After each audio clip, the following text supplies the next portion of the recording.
Iya Bu. Ini saya berbicara dengan Mbak Fadila ya? Iya. Yang tadi minta saya dengar. Iya benar banget. Oke. Apa kabarnya hari ini Mbak Fadila? Alhamdulillah. Tapi ya lumayan. Lumayan, tapi ada takutnya. Gimana Mbak? Maksudnya?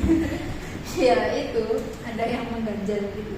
Makanya Mbak Fadila memutuskan untuk kesini. Iya. Oke. Oh ya, sebelumnya perkenalkan, saya Sagita, bisa dipanggil Mbak Gita, Kak Gita atau Bu Gita. Senyamannya Mbak Fadila saja gimana? Jangan jadi konselor Mbak Fadila pada hari ini. Nah, sebelum kesini nih Mbak Fadila ada kegiatan apa? Tadi saya habis dari pulang itu pulang kumpul. Kumpul apa itu Mbak Fadila? Kumpul organisasi dari Bu. Mbak Fadila ikut organisasi. Ya, Organisasi yang kayak gimana Mbak Fadila? ya itu di prodi itu Bu. Organisasi yang ada di prodi itu dulu kayak Bima. Gimana Mbak Fadila pas ikut Hima? Seru nggak? Wow, seru. Seru banget gitu Bu. Banyak pengalaman ya berarti ya? Iya, benar. Oke. Selain ada kegiatan dari Hima itu apa ada kegiatan lain? Habis dari kampus juga sih Bu, jadi kayak sekalian aja gitu kan. Sekalian di sini gitu ya? Iya, karena kebetulan rumah saya kan jauh ya Bu ya, jadi sekalian aja daripada bolak-balik. Berarti Mbak Fadila PP ya? Iya PP Bu. Dari mana ya Bu? Dari Kabupaten Malang sampai Malang ini PP. Caranya jauh nggak Mbak Fadila? Setengah jam aja Bu. Setengah jam aja. Iya, jauh Rasa ya. capeknya ya? Rasa banget. Oke. Sebelumnya Mbak Fadila ini udah pernah ikut konseling belum di sini? Belum pernah Bu. Ini jadi kayak pengalaman pertama saya agak deg-degan sejujurnya.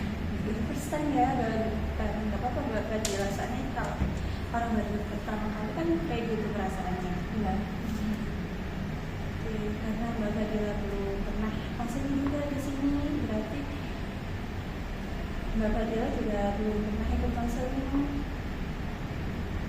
Belum pernah sama sekali Sama sekali belum pernah. Iya. Oke, karena belum pernah, di sini saya jadi konselornya dan Mbak Fadila jadi konselingnya.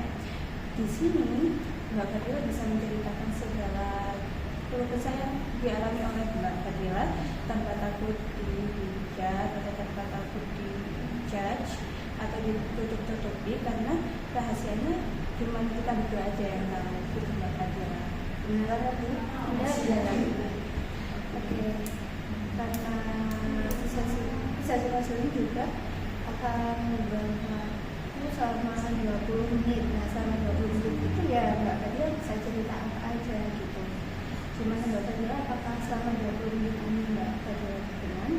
Atau kalau misal Mbak Fadila ada yang di sini gagal, kita bisa jadwalkan untuk sesi konseling berikutnya. Berkenan Bu saya. Oke, karena sudah berkenan, apakah ada yang ingin ditanyakan lagi? Nggak ada sih Bu. Kalau nggak ada yang ditanyakan lagi, gimana Mbak Fadila? Apakah duduknya sudah nyaman? Udah Bu. Alhamdulillah nyaman. Oke, karena sudah duduknya juga sudah nyaman, terus apakah Mbak Fadila ini sudah siap untuk bercerita atau Mbak Fadila ini masih perlu waktu? Udah sih Bu. Saya pengen berdoa langsung. Oke, bisa dimulai Mbak Fadila? Oke, jadi ini sih dulu lebih ke masalah diri pribadi saya sama lingkungan sosial, terutamanya pertemanan gitu ya Bu ya. Jadi gini, jadi nggak tahu ya, ini mungkin lebih ke saya sendiri aja sih pernah merasa kayak gini gitu Pak. Terus ceritanya gini, saya tuh banyak temen dulu, temen punya banyak. Saya tuh dibilang introvert juga enggak, extrovert juga enggak gitu loh. Jadi tengah-tengah gitu loh, bisa menyesuaikan. Nah, saya tuh itu punya banyak temen, tapi nggak tahu kenapa saya dalam diri saya itu selalu merasakan kesepian gitu, kayak saya tuh kayak sendiri. Kayak contohnya ya saja, ini di dalam satu ruangan ini ada banyak orang, tapi saya merasakan sendiri. Mbak Fadila menceritakan kalau Mbak Fadila ini merasa kayak nggak punya teman gitu kan. Padahal Mbak Fadila ini punya teman yang banyak sekali. Ya. Gimana Mbak Fadila, bisa diceritakan lebih lagi tidak cuma perasaan Mbak Fadila? Siapa saja ya Bu, kayak gimana ya ceritanya. Jadi nih saya ya punya bestie itu benar Bu, tapi nggak tahu kenapa kayak saya tuh kayak selalu merasa sendiri gitu loh. Kayak contoh ya, saya habis keluar nih seharian sama dia, tapi setelah itu dia udah kembali lagi sendiri gitu. Saya tuh selalu merasa sendirian walaupun saya udah mencoba banyak hal kayak ikut-ikut organisasi seperti itu, apa saja kayak sama mungkin kayak orang lain tuh kayak nggak ada yang tulus gitu. Jadi saya selalu merasa sendiri. Berarti dalam pikiran Mbak Fadila ini merasa kalau orang-orang di sekitar Mbak Fadila itu nggak ada yang tulus gitu. Enggak. Kenapa bisa Mbak Fadila berpikir seperti itu? Jadi mungkin dari pengalaman saya ya Bu ya, karena ya dulu pernah sih saya punya temen gitu cuma dimanfaatin doang, jadi ya udah saya udah kapok gitu, jadi gak percaya lagi sama orang lain. Pengalaman yang sangat menyedihkan ya Mbak Fadila. Saya paham gimana rasanya jadi Mbak Fadila di posisi yang manfaatkan itu. Apakah gara-gara pengalaman itu jadi Mbak Fadila ini merasa kalau teman-teman Mbak Fadila itu nggak tulus Mbak Fadila, atau apa ada hal lain yang menjadi alasan kenapa Mbak Fadila berpikir seperti itu? Ada hal lain juga sih, contohnya ya Bu, kalau saya pengen curhat sesuatu itu ke sahabat saya, tapi respon sahabat saya kayak nggak sesuai gitu. Karena ya aku aja yang effort dulu sama sahabat saya gitu, terus dia nggak effort sama saya. Ini sahabat saya waktu SMA ya Bu ya, begitu kayak saya aja yang effort gitu, dianya nggak ada timbal baliknya gitu. Contohnya kayak dia ada masalah, saya selalu menemani dia. Kalau saya ada masalah enggak, jadi ya itu ya selalu membuat saya sendiri, merasakan sendiri. Gimana maksudnya timbal balik yang Mbak Fadila katakan? Atau yang tadi Mbak Fadila bilang effort yang dilakukan Mbak Fadila itu seperti apa? Contohnya? Contoh ya Bu, sekarang saya punya masalah ya, dia nyusul saya ke Malang gitu, sampai dia nginep ke kos saya, ngajakin saya keliling, terus saya jabani gitu, saya ajak dia kemana-mana biar dia tenang gitu, biar dia bisa keluar sama masalahnya gitu. Sedangkan kalau saya ada masalah itu dia malah kayak seolah-olah kayak nggak peduli gitu loh, kayak responnya tuh kayak gimana ya, kayak singkat banget. Contoh saya curhat ini gitu di chat, terus dia responnya gitu, lo dia kok misalnya bilang bisa ya cuma gitu Bu, kayak gimana sih, nggak sesuai yang aku mau gitu, nggak membuat aku semangat gitu. Tidak kayak effort yang diberikan sama Mbak Fadila itu lebih tinggi daripada effort yang diberikan oleh teman Mbak Fadila. Jadi Mbak Fadila merasa kalau Mbak Fadila ini yang lebih mengeluarkan effort lebih untuk dalam pertemanan itu. Ya. Terus apa ada hal lain yang membuat Mbak Fadila merasa seperti itu lagi? Ini dari lingkungan keluarga saya sih.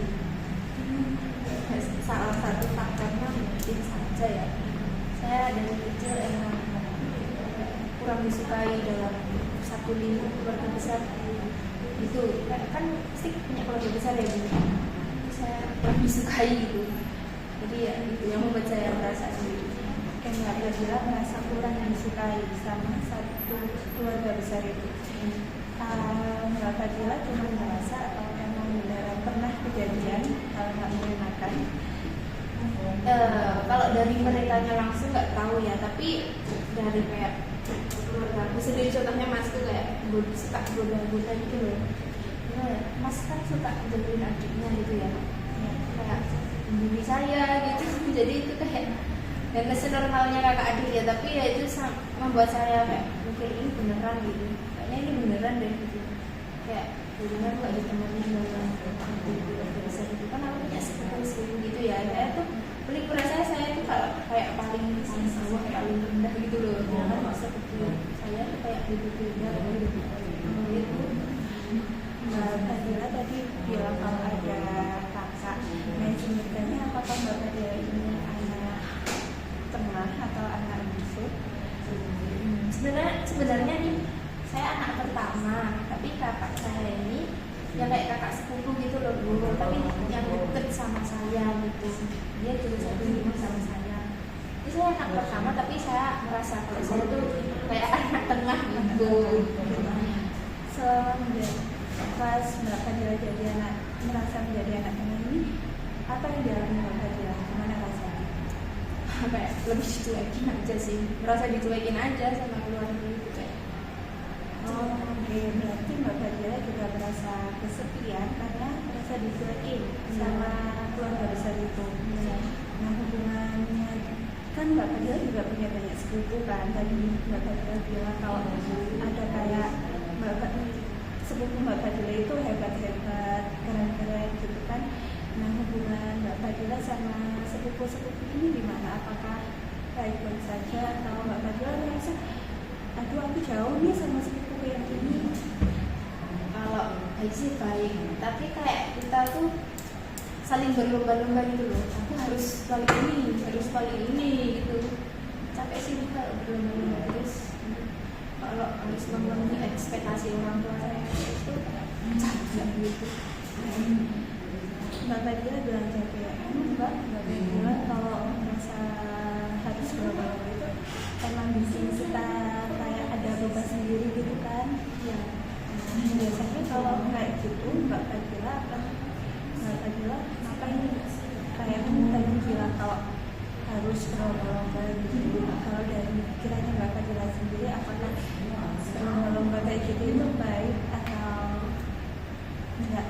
Ada baiknya, ada buruknya sih. Baiknya tuh saya jadi termotivasi gitu, kayak menjadi lebih baik gitu. Tapi buruknya tuh berdampak ke dalam diri saya sendiri. Contohnya tadi saya merasakan kesepian karena saya begitu kan. Saya tuh kayak dituntut harus memenuhi ekspektasi semua orang gitu. Sedangkan saya nggak boleh diri saya sendiri. Entah itu dalam keluarga, dalam pertemanan, saya tuh merasa gitu deh. Dituntut untuk memenuhi ekspektasi. Jadi Mbak Fadila merasa kalau harus bisa memenuhi ekspektasi yang diberikan oleh keluarga sama temannya Mbak Fadila itu. Misalnya Mbak ya, gimana kalau Mbak Fadila itu nggak harus memenuhi ekspektasi dari keluarga atau temannya Mbak Fadila akan gimana? Ya, kalau saya nggak memenuhi ekspektasi mereka, ya saya nggak punya teman gitu. Contoh, kalau saya nggak memenuhi ekspektasi keluarga saya, ya keluarga saya tentunya marah dong sama saya, pasti jauhin saya lagi. Itu saudara sepupu itu pasti jauhin saya, ngolok-ngolok saya, pastinya gitu ya. Terus kalau teman gitu, pastinya dia ya kayak juga jadi sama aku gitu. Oke. Kalau misal keluarganya Mbak Fadila ini nggak berani ekspektasi yang berlebihan ke Mbak Fadila akan merasa seperti gimana? Ya, kalau keluarga saya mau menerima saya apa adanya tanpa ekspektasi kemungkinan hidup saya lebih tenang gitu, saya lebih enjoy dalam menjalani hari. Apakah Anda merasa kesepian kalau keluarga atau teman-teman Mbak Fadila nggak membebani ekspektasi Mbak Fadila? Itu tergantung dari dianya mau menerima saya apa adanya atau enggak sih. Tapi ya yang menerima saya apa adanya, kemungkinan besar saya ya nggak akan merasakan kesepian. Tapi kan pastinya kalau apalagi zaman sekarang ya Bu, pasti ya itu sesama apa ya, yang pastinya hubungan itu saling memanfaatkan. Jadi ya itu sih kayak ya udah itu aja yang bikin saya kesepian. Kapan sih ada orang yang tulus gitu. Berarti Mbak Fadila ini masih belum bisa menemukan teman yang benar-benar tulus begitu. Ya, Kalau di bukan pertemanan nih, biasanya Mbak Fadila itu kalau sama teman-temannya gimana? ya masih biasa aja, sepertinya saja sih Bu. Kalau contohnya di teman kuliah nih ya udah sih sekedar teman tugas, teman di organisasi komunikasi atau temen cari makan bareng gitu, ya udah sih ya gitu sih Bu, kayak ya udah sih itu kayak setelah saya melakukan hal tersebut saya merasakan sendiri lagi gitu. Setelah melakukan kegiatan itu tadi saya kayak lebih gimana ya, sebenarnya sama sahabat saya aja sih, kayak kapan sih dia kayak itu menerima saya, kayak aku menerima kamu tapi kamu kok enggak gitu. Berarti Mbak Fadila ini merasa punya teman kalau pas yang kegiatan yang disebutin Mbak Fadila Ya. terus kalau udah selesai kegiatan itu Mbak Fadila merasa kesepian gitu. Nah, apa Mbak Fadila ini ada teman yang ada teman yang kuliahan mungkin yang dekat sama Mbak Fadila? Ya ada sih Bu, tapi nggak yang sedikit itu sih, tapi ya itu udah lumayan membantu, tapi ya itu tadi ya masih ada merasa kesepian karena tadi saya masih merasa sendiri, pasti ada. Oke, tadi kan Mbak Fadila bilang kalau ada teman yang teman dekat di perkuliahan gitu kan. Nah, boleh nggak Mbak Fadila ceritain gimana orangnya, terus gimana Mbak Fadila sama temennya itu di lingkungan pertemanan itu, apakah ya kayak itu sahabatnya Mbak Fadila tadi kan, sahabatnya Mbak Fadila tadi Mbak Fadila merasa kalau FMP itu besaran banget gimana di pertemanan perkuliahan ini gimana? Kalau untuk pertemanan ini ya sejujurnya saya kalau sampai curhat itu masih belum berani. Kalau sampai terbuka banget juga belum, ya udah sih kayak saya keluar bareng gitu, udah sekedar itu saja, kayak jalan-jalan gitu, cari makan itu sih, cuma itu aja sih Bu. Kalau sampai curhat masalah hidup, nah mungkin cuma curhat gitu sih, masalah ya itu romance apa yang itu. Fadila kan tadi Mbak Fadila juga udah punya teman dekat di perkuliahan ini, tapi Mbak Fadila ini takut buat curhat ke Mbak Fadila, ke temennya tadi. Nah, gimana kalau Mbak Fadila ini mencoba untuk curhat ke temennya Mbak Fadila tadi selama seminggu ini? Nah, selama seminggu ini pas pertemuan berikutnya kita bahas progres Mbak Fadila, gimana perasaan Mbak Fadila setelah curhat tadi gitu. Tapi saya takut responnya kayak sahabat saya. Yang namanya mencoba kan juga nggak apa-apa. Mbak Fadila mencoba untuk keluar dari ketakutan Mbak Fadila tadi gitu. Jadi saya nggak apa-apa kalau curhat itu. Kan tadi Mbak Fadila bilang kalau takut untuk coba curhat. Coba curhat itu nggak apa-apa, takut itu wajar Mbak Fadila. Asalkan Mbak Fadila itu mau mencoba gitu. Apa ya Bu? Ya, kalau semisal ada kurang pas Mbak Fadila coba curhat ke temennya Mbak Fadila, pas konseling berikutnya nanti kita evaluasi lagi gimana masalahnya gitu. Saya akan coba gitu ya Bu ya. Nanti konseling selanjutnya saya akan apa ya, kasih tahu progresnya dulu. Ya, boleh gitu. Oke, Mbak Fadila, selama sesi konseling ini apa yang sudah didapat oleh Mbak Fadila? Itu Bu, saya tuh nggak boleh kayak gitu, merasa kesendirian ini ya Bu. Padahal masih banyak ya mungkin orang-orang yang mau menerima saya gitu, yang tulus gitu mau temenan sama saya gitu. Jadi saya nggak perlu merasakan ini lagi gitu. Jadi itu sih, mungkin saya juga nggak harus terus-terusan memenuhi ekspektasi keluarga saya, karena jujur saja itu membebani saya ya Bu ya, lagi sama saudara saya yang itu gitu. Udah sih kayak saya akan mencoba untuk meminimalisir perasaan ini. Oke, Mbak Fadila mencoba untuk meminimalisir perasaan sendirinya Mbak Fadila. Itu udah bagus Mbak Fadila. Mbak Fadila mencoba untuk keluar dari masalah Mbak Fadila. Lalu apa setelah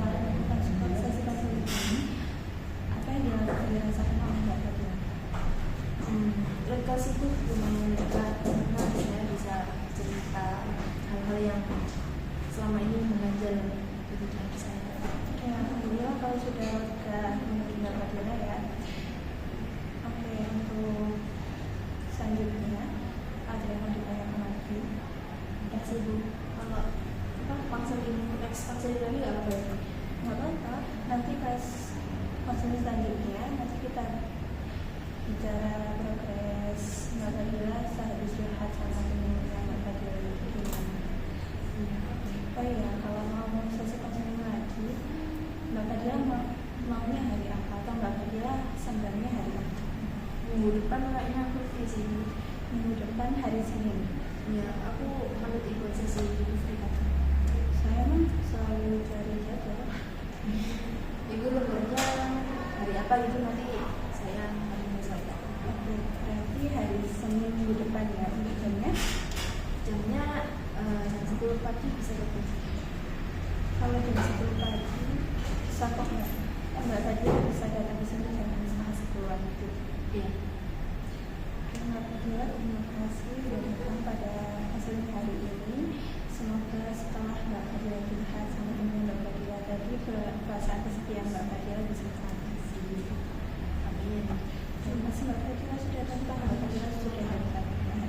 Makasih ya Bu udah mau dengerin curhatannya aku. Ya, sama-sama Mbak Fadila. Aku dulu ya Bu. Iya, Terima kasih. sama Mbak Fadila.